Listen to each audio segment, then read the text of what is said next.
आपसे अगर शिक्षा आपके पास है, धन दौलत तो सब कुछ छीन सकता है, लेकिन शिक्षा नहीं छीन सकता है। बाबा साहब ने एक मतलब 5 मूल मंत्र बताए थे, उसमें से शिक्षा प्रथम पे है। अगर शिक्षा होगी तो हम लोग जो है बहुत बड़ी लड़ाई लड़ सकते हैं, संगठित रहेंगे और तो हमें कोई तोड़ नहीं सकता।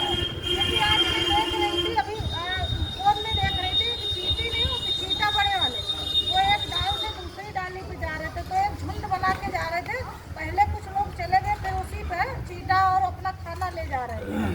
तो हम अगर उन्हें, वो तो जान बेजुबान है, वो तो चींटा है, हम लोग तो हाथ पैर सलामत है, हम लोग कुछ भी कर सकते हैं।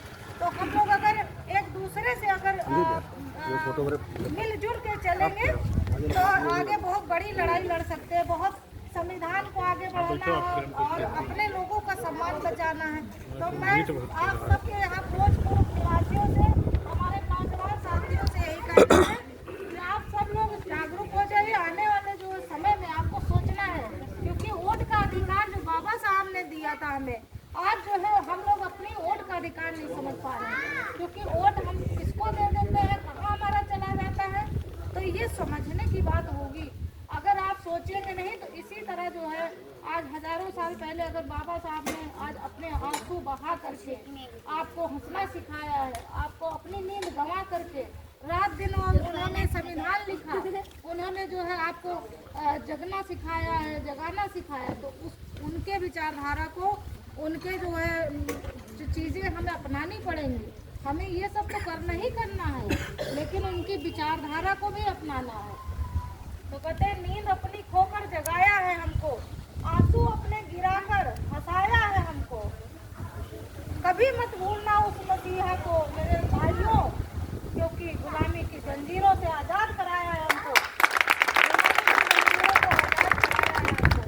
लोहा जितना जो तपता है उतना ही ताकत भरता है, सूरज जितना जलता है उतना ही जलना पड़ेगा आप सबको। अगर इस तरह से हम लोग, सोना जितना जलता है उतने ही जो है वो खूब प्रखर निखरता है। तो इसलिए अगर हम लोग को संघर्ष करना है, अगर दुख तकलीफ हमारे अंदर आते हैं तो हमें उनसे घबराना नहीं है, आगे बढ़ना है। अगर हम सब लोग घबरा जाएंगे तो उनके, आप इनकी पूजा कर रहे हैं, इनको भगवान मानते हैं, हम सब लोग इनको भगवान मानते हैं, तो मानने का कोई अर्थ नहीं है। अगर हम लोग घबरा जाएंगे, रुक जाएंगे, क्योंकि आज के समय में हमें ये अपने आप को शक्ति दिखाने की जरूरत है कि हम मजबूत हैं, लड़ सकते हैं और चट्टानों से टकराएंगे और तलवार उठाकर खड़े हो जाएंगे। आपको ये अपने अंदर लाना है।